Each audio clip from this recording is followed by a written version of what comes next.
مسجد میں آؤ تو اعتکاف کی نیت کر لینا، سیدھا پیر داخل کرنا۔ دین کی بات جب سنی جائے، قرآن پاک کی آیت سن رہے، اس عظمت کے ساتھ میں سننا گویا اللہ تعالیٰ ہم سے فرما رہا، اور حدیث پاک کو سنیں تو گویا رسول اللہ صلی اللہ علیہ وسلم ہم سے بات کر رہے ہیں، اور آپ علیہ الصلوۃ والسلام کا نام مبارک آئے تو درود شریف پڑھنا، مختصر سا درود شریف صلی اللہ علیہ وسلم۔ بخیل ہے وہ شخص، اس نے آپ علیہ الصلوۃ والسلام کے مقام کو نہیں پہچانا جس نے نام مبارک سننے کے بعد بھی درود نہیں پڑھا۔ 10 نیکیاں ملے گی، 10 گناہ معاف ہوں گے، 10 درجے بلند ہوں گے۔ فرض کی ادائیگی کے ساتھ لوگوں کے حقوق ادا کرتے ہوئے جو روزانہ 100 مرتبہ درود شریف پڑھے گا، قیامت کے دن اس کے پیشانے پر لکھا جائے گا براتم من النفاق، یہ نفاق سے بری ہے، جہنم سے بری ہے۔ اس کو اس مقام پر پہنچاؤ جس مقام پر شہیدوں کو پہنچایا گیا۔ اللہ تعالی ہم کو اس کے قرآن کی عظمت دل میں ڈالے، اس کے محبوب علیہ الصلوۃ والسلام کی سچی محبت اور آپ کی اتباع آسان فرما دے۔ حج کی ترغیب میں حج کے فضائل، بسم اللہ الرحمن الرحیم، حج کے فضائل اور اس کے احکام میں قرآن پاک کی بہت سی آیت پاک نازل ہوئی اور احادیث تو لاتعداد وارد ہوئی ہے، جن میں سے نمونے کے طور پر تھوڑے سے اس رسالے میں ذکر کی جائیں گی۔ حضرت مولانا زکریا صاحب فرماتے کہ اختصار کے خیال سے میں نے اس میں مختصر سا لکھا ہوا ہے۔ قرآن پاک میں اللہ جل شانہ کا ارشاد ہے کہ لوگوں میں حج کے فرض ہونے کا اعلان کر دو۔ اس اعلان سے لوگ تمہارے پاس، یعنی تمہاری اس عمارت کے پاس حج کے لیے چلے آئیں گے، پاؤں چل کر بھی اور ایسی اونٹنیوں پر بھی سوار ہو کر بھی جو دور دراز سے راستوں سے چل کر آئی ہو اور سفر کی وجہ سے دبلی ہو گئی ہو، تاکہ یہ آنے والے اپنے منافع حاصل کریں۔ اللہ جل شانہ کا ارشاد ہے کہ لوگوں میں حج کے فرض ہونے کا اعلان کر دو۔ اس اعلان سے لوگ تمہارے پاس، یعنی تمہاری اس عمارت یعنی کعبہ شریف کے پاس حج کے لیے آئیں گے، اور پاؤں چل کر بھی اور وہ ایسی اونٹنیوں پر سوار ہو کر بھی جو دور دراز سے راستوں پر چل کر آئی ہو اور سفر کی وجہ سے دبلی ہو گئی ہو، تاکہ یہ آنے والے اپنے منافع حاصل کرے۔ بیت اللہ شریف کی سب سے پہلی بنا میں اختلاف ہے کہ حضرت آدم علیہ السلام نے بنایا یا اس سے پہلے فرشتوں نے بنایا تھا، حتیٰ کہ بعضوں نے کہا کہ زمین کی سب سے پہلی ابتدا اسی جگہ سے ہوئی کہ پانی پر ایک بلبلے کی شکل تھی جس پر بقیہ زمین کا حصہ پھیلایا گیا، لیکن حضرت نوح علیہ السلام کے زمانے میں جب طوفان آیا تو یہ مکان اٹھا لیا گیا تھا۔ اس کے بعد حضرت ابراہیم علیہ السلام نے حضرت اسماعیل علیہ السلام کی مدد سے اس کی تعمیر کی، جس کا ذکر پہلے پارے میں آیا ہے۔ اس آیت میں شریفہ سے پہلی آیت میں اس کا بیان ہے کہ اس گھر کی جگہ کا نشان ہم نے ابراہیم علیہ السلام کو بتایا تھا۔ اللہ جل شانہ کے حکم سے ابراہیم علیہ السلام نے اس مکان کو حضرت ابراہیم علیہ السلام نے اس مکان کو اسرنو تعمیر کیا۔ ایک حدیث میں آیا ہے کہ جب اللہ تعالیٰ نے آدم علیہ السلام کو جنت سے اتارا تو ان کے ساتھ اپنے گھر بھی اتارا اور فرمایا کہ آدم، میں تیرے ساتھ اپنا گھر اتارتا ہوں، اس کا طواف اس طرح کیا جائے گا جس طرح میرے عرش کا طواف کیا جاتا ہے، اور اس کی طرف تمہاری نماز اس طرح پڑھی جائیں گی جس طرح میرے عرش کی طرف نماز پڑھی جاتی ہے۔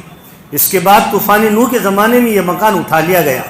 اس کے بعد انبیاء اکرام علیہ السلام اس جگہ کا طواف کرتے تھے، مکان نہ تھا۔ اس کے بعد حضرت ابراہیم علیہ السلام کو اللہ جل شانہ نے اس جگہ مکان بنانے کا حکم فرمایا اور جگہ مقرر اور جگہ کا تعین بھی خود ہی فرما دیا۔ حدیث میں آتا ہے کہ جب حضرت ابراہیم علیہ السلام بیت اللہ شریف کی تعمیر سے فارغ ہوئے تو بارگاہ خداوندی میں عرض کیا کہ تعمیر سے فراغت ہو چکی ہے۔ اس پر اللہ جل شانہ کی طرف سے حکم ہوا کہ لوگوں میں حج کا اعلان کرو، جس کا اوپر کی آیت پاک میں ذکر ہے۔ حضرت ابراہیم علیہ السلام نے عرض کیا، یا اللہ، میری آواز کس طرح پہنچے گی؟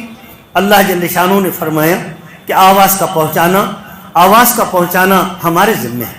حضرت ابراہیم علیہ السلام نے اعلان فرما دیا۔ حضرت ابراہیم علیہ السلام نے اعلان فرمایا جس کو آسمان اور زمین کے درمیان ہر چیز نے سنا۔ آج اس میں کوئی اشکال نہیں رہا کہ لا سل کی، یعنی بغیر تار کی بجلی، وائرلیس،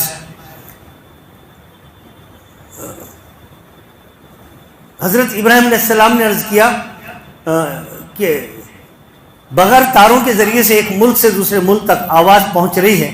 ابھی موبائل کے ذریعے سے اپن اس کو سب اچھی طرح سے سمجھتے کہ کوئی تار وغیرہ نہیں اور آواز پہنچ جاتی. تو ان آلوں کے بنانے والوں کا بنانے والا، ان آلوں کو جنہوں نے ایجاد کیا، ان کو دماغ دینے والا اللہ جب اس بات کا وعدہ کر لے، اعلان کر دے کہ آواز پہنچانے ہمارے ذمے ہیں، تو پہنچانے کا ارادہ کرے تو اس میں کیا اشکال ہو سکتا ہے. دوسری حدیث میں ہے کہ اس آواز کو ہر شخص نے سنا اور لبیک کہا، جس کے معنی ہے کہ میں حاضر ہوں. یہی وہ لبیک ہے جس کو حج احرام کے بعد سے شروع کرتا ہے. جس شخص کی قسمت میں اللہ جل شانہ نے حج کی سعادت لکھی تھی، وہ اس آواز سے بہرور ہوا اور اس نے لبیک کہا. دوسری حدیث میں آیا ہے کہ جس شخص نے بھی خواہ وہ پیدا ہو چکا تھا یا بھی عالم ارواح میں روح کی شکل میں تھا، اس وقت لبیک کہا، وہ حج ضرور کرتا ہے. ایک اور حدیث میں ہے کہ جس نے ایک مرتبہ لبیک کہا وہ ایک حج کرتا ہے، اور جس نے اس وقت 2 مرتبہ لبیک کہا وہ 2 مرتبہ حج کرتا ہے. اور اسی طرح جس نے جتنا زیادہ مرتبہ لبیک کہا ہو اتنے ہی حج اس کو نصیب ہوتے ہیں. کس قدر خوش نصیب ہے وہ روحیں جنہوں نے اس وقت دم لبیک کہا ہو. اللہ کرے ان روحوں میں ہمارا شمار ہو جائے. 20 حج ان کو نصیب ہوتے ہیں. دوسری جگہ ارشاد خداوندی ہے کہ حج کا زمانہ چند مہینے ہیں جو مشہور ہیں، یعنی 1 شوال سے 10 ذی الحج تک. 1 شوال سے 10 ذی الحج تک. بس جو شخص ان ایام میں اپنے اوپر حج مقرر کر لے کہ حج کا احرام باندھ لے، تو پھر نہ کوئی فحش بات جائز ہے، نہ عدول حکمی درست ہے، نہ کسی قسم کا جھگڑا زیبا ہے، بلکہ اس کو چاہیے کہ ہر وقت نیک کام میں لگا رہے. اور جو نیک کام کریں گے اللہ جل شانہ اس کو جانتے ہیں.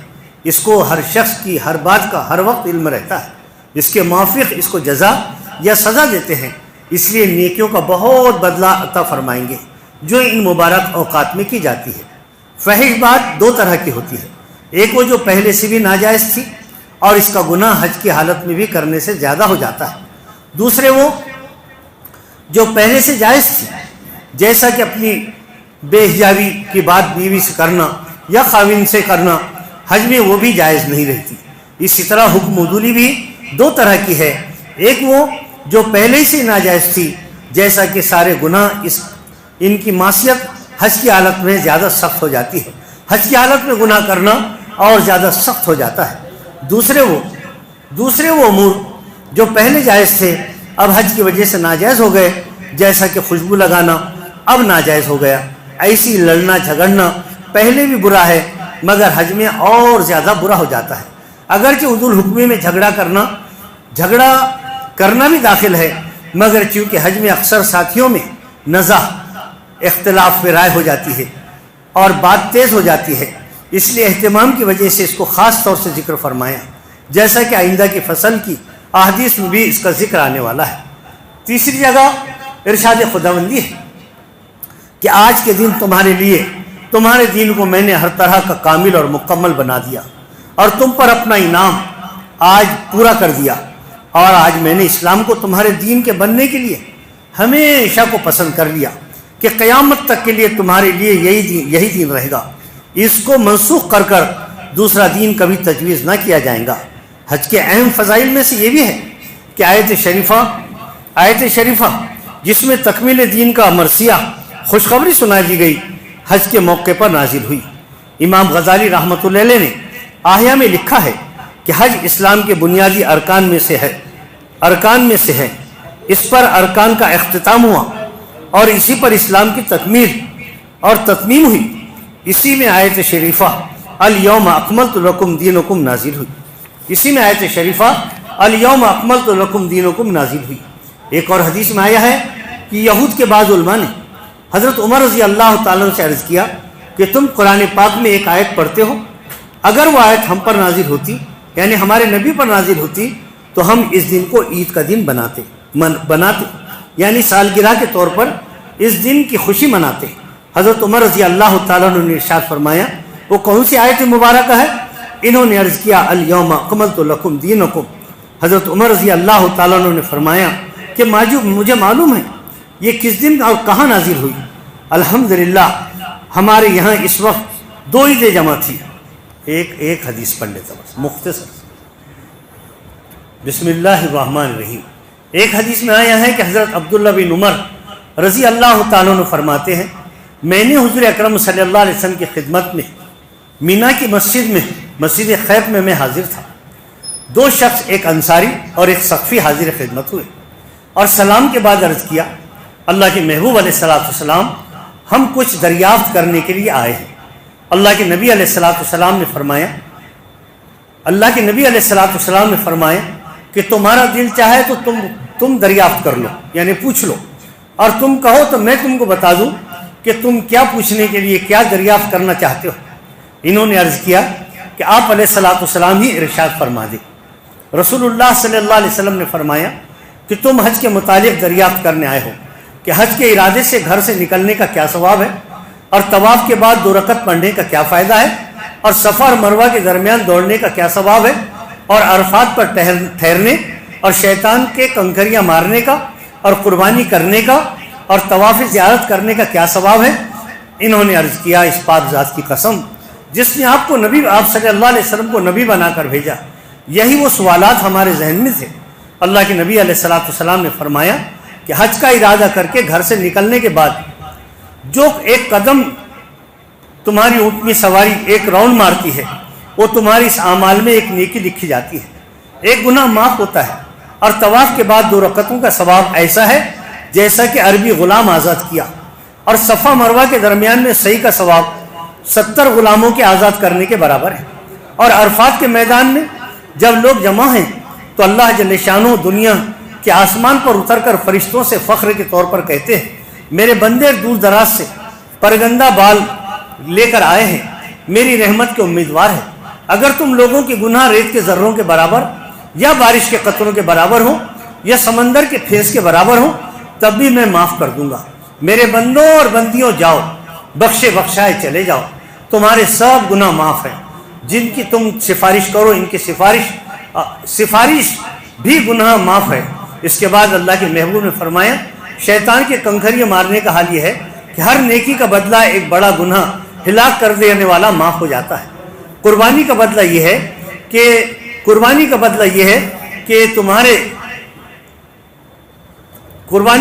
اللہ کے یہاں تمہارے لیے ذخیرہ آخرت ہے اور احرام کھولنے کے وقت سر منڈانے میں ہر بال کے بدلے میں ایک نیکی ہے اور ایک گناہ معاف ہوتا ہے.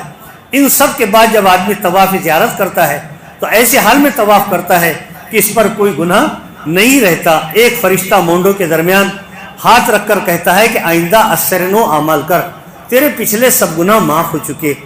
اللہ تعالیٰ ایسا حج ہم سب کو نصیب فرما دے. حج کے دوران میں حاجی کا جو سب سے بڑا ترانہ ہے وہ لبیک ہے, اللہ میں حاضر ہوں. تو لبیک جب حاجی پڑھتا ہے ہم کے بعد حجن پڑھے حاجی پڑھے تو زمین کی تہہ سے لے کر زمین کے اوپر کے حصے تک ذرہ ذرہ اس کے ساتھ لبیک پڑھتا ہے اور فضا میں وہ لبیک کی آواز گونجتی ہے. تو فضا میں آواز جب گونجتی اور زمین کا ذرہ ذرہ لبیک پڑھتا تو جتنے ذرے لبیک پڑھتے اس سب کا ثواب اس لبیک پڑھنے والے کو ملتا. اس لیے احرام کے بعد جو سب سے بڑا عمل کرنے کا رہتا احرام کی پابندیوں کے ساتھ تو لبیک کا پڑھنا ہے. اس کو جانے سے پہلے ضرور اس کو یاد کر لے. ابھی ہم لبیک پڑھ لیں اللہ کا نام لے کر, لبیک اللہم لبیک